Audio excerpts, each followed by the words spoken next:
Sebelum kita nanti minta pandangan Bang Saur, kenapa kemudian KPK hingga saat ini setidaknya sampai sejauh ini terkesan seperti hanya menjadi penonton saja, melihat saja, tidak ada gerakan cepat. Saya kan ingin sekali bisa mendapatkan keterangan dari Mas Febri. Kalau tadi sudah ada upaya suap begitu dugaannya kepada pihak LPSK. Untuk pihak kuasa hukum bahkan Brigadir Yosua atau punya keluarga Brigadir Yosua, ada nggak upaya pendekatan-pendekatan tertentu dari pihak Sambo? Baik, berdasarkan apa yang pernah disampaikan oleh Ketua Koordinator kami, ada orang-orang yang mencoba beberapa kali memberikan hadiah memang. Hadiahnya itu apa, Mas? Saya juga kurang tahu hadiahnya itu apa, tapi mencoba memberikan hadiah. Sudahlah katanya kan. Itu dari institusi Polri juga atau tidak yang menyampaikan itu? Itu dari institusi Polri atau bukan itu Ketua Koordinator tidak menyampaikan, tapi yang jelas ada beberapa kali yang mencoba memberikan hadiah. Baik, tidak disebutkan juga ya hadiahnya berupa uang, berupa barang atau seperti apa? Oke, baik. Dan kemudian kalau saya sambungkan kepada instansi negara dalam hal ini LPSK, ini juga coba diberikan amplop ya, amplop dan kemudian langsung ditolak. Nah, dan itu pernah juga disampaikan bukan berkas yang memang untuk pemenuhan sebagai terlindung LPSK. Nggak mungkin dong kalau ini bukan sesuatu hal, apakah itu jangan-jangan gorengan singkong lagi, kita nggak pernah tahu nih Mbak. Intinya. Tapi bahasanya kan titipan Bapak mencurigakan Mas. Nah ada titipan Bapak, maksudnya sih Bapak menitipkan gorengan singkong, itu kan nggak mungkin kan gitu. Nah inilah yang harus sebetulnya menjadi pintu.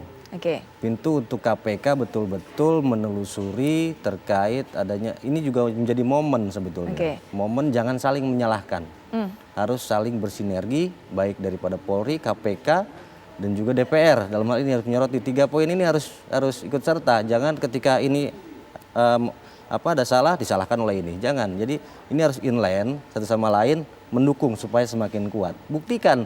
Dan juga LHKPN ini katanya menurut Pak Ito tadi hanya sifat administratif. Nah berarti kan seolah-olah tidak niat nih di sini. Harusnya ketika tidak melaporkan itu harus ada sanksi pidananya dong. Jangan sampai ketika sudah terjadi seperti ini salah-salahan gitu. Ini harus ada yang diperbaiki. Jangan salah-salahan lagi. Kita dukung juga Pak Kapolri yang sekarang lagi bersih-bersih supaya ini menjadi momen ke depan tidak ada lagi percobaan-percobaan untuk suap. Hilangkanlah psikohierarkis dan psikopolitis. Dan hilangkan juga apa yang sudah menjadi kebiasaan, tapi biasakanlah yang benar.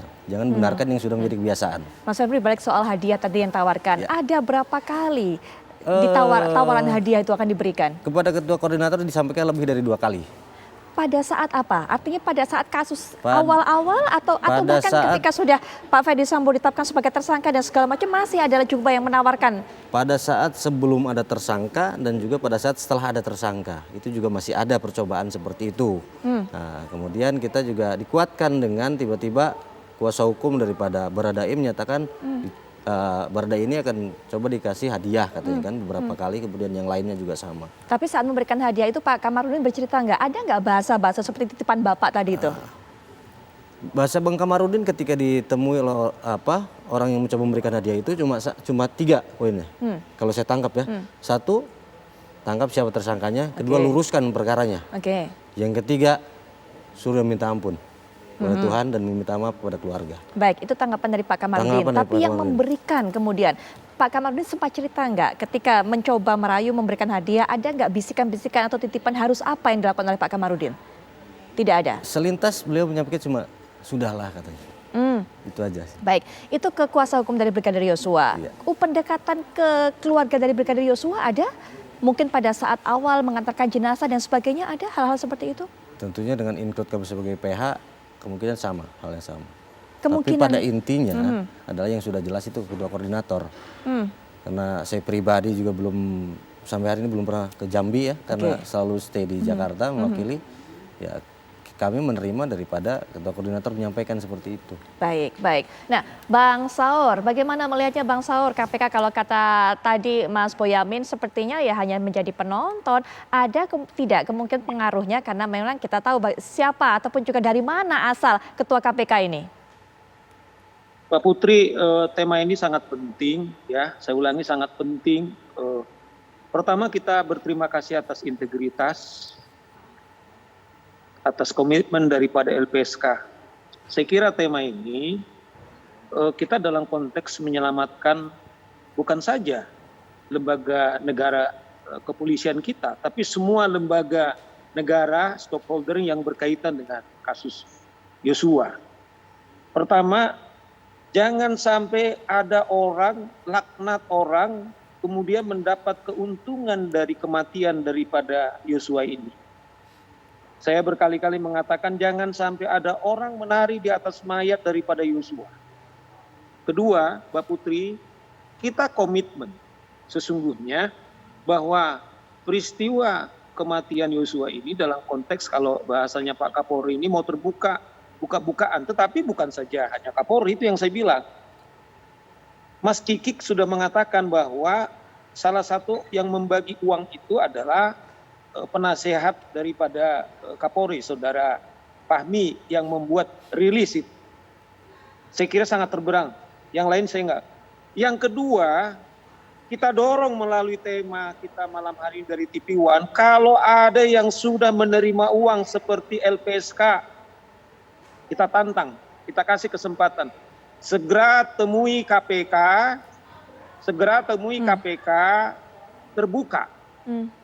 Terbuka. Karena apa saya bilang? Ini mengerikan. Ini tragedi kemanusiaan, tragedi hukum ini jangan sampai orang satu perak pun kemudian memanfaatkan situasi. Yang kedua, terus terang memang kita ragu Saudara Firly, terus terang saya sendiri ragu. Apalagi peristiwa kemudian pelanggaran etik yang sangat serius, yaitu salah satu komisioner mereka. Bahkan dalam tim kita ini udah pro dan kontra. Apakah masih KPK ini eksis? Tetapi kemudian kami sadar lembaga ini ada. Kita tantang betul nih. Supaya jangan sampai martabat daripada lembaga-lembaga kita yang barangkali sekarang terselamatkan LPSK, yang lain kemudian tersandera. Segera. Nah, ketika kami mendatangi KPK itu tentu kami juga ketika proses ini ketakutan, kita ragu, tetapi akhirnya kita juga hargai. Nah, oleh karena itu cepat-cepat. Nah, kita minta mereka juga semua lembaga supaya juga menghubungi KPK. Baik, nah, Mbak Putri, itu Mbak Putri, karena saya ke bandara, bisa nggak saya duluan meninggalkan? Baik, silakan Bang Saur, silakan. Terima kasih sudah memberikan pandangannya mengenai kasus ini. Terima kasih. Sama Febri, saya duluan ya. Terima kasih. Terima kasih sekali Bang Saur. Di sisa ataupun juga sisa waktu dalam segmen ini juga mungkin kami minta closing statement ataupun juga pernyataan penutup dari para narasumber yang tersisa yang masih bersama kami. Pak Elvin Partogi, silakan Pak. Iya, ini kan memang ketika kita berhadapan dengan orang-orang yang biasa berbuat kriminal atau para koruptor, itu memang semuanya berpikir bahwa semua orang bisa dibeli. Gitu.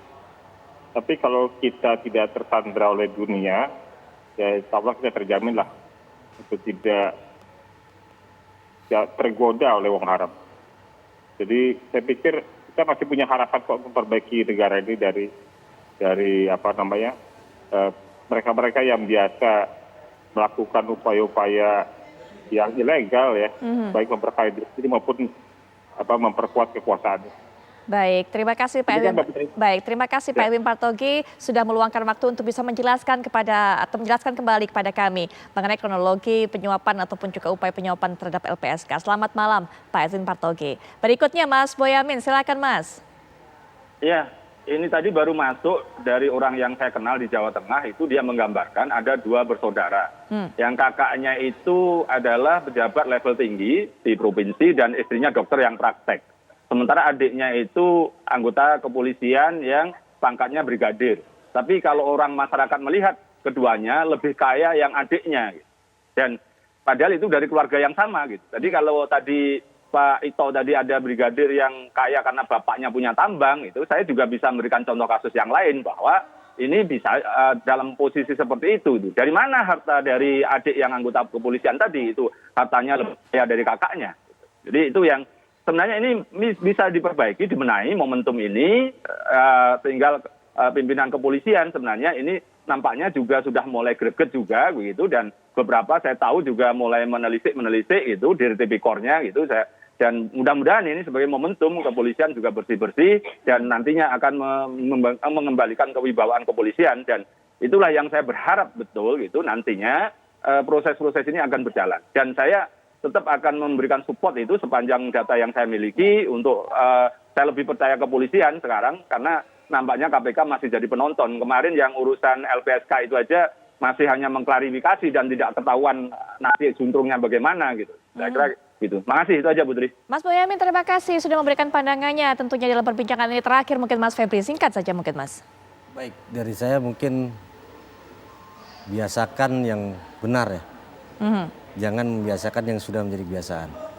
Baik. Kemudian mari dukung Bapak Kapolri yang saat ini sedang melakukan bersih-bersih, tuntaskan dan terbuka. Sebagaimana apa yang jadi instruksi dari Bapak Presiden. Tidak usah takut dan juga kita dukung juga. Seperti ada jargon waktu itu kalau kita ingat. Ya. Untuk Polri jangan sampai bergaya glamor dan hidup mewah. Betul. Laporkan harta kekayaanmu dari manapun sumbernya. Apabila memang tidak dilaporkan, lembaga ataupun instansi terkait harus betul-betul memantau, jangan hanya menyalahkan. Baik, Mas Febri, terima kasih. Mas Febri sudah Terima kasih, hadir Mbak juga Putri. menyempatkan Terima kasih, waktunya di tengah kesibukannya.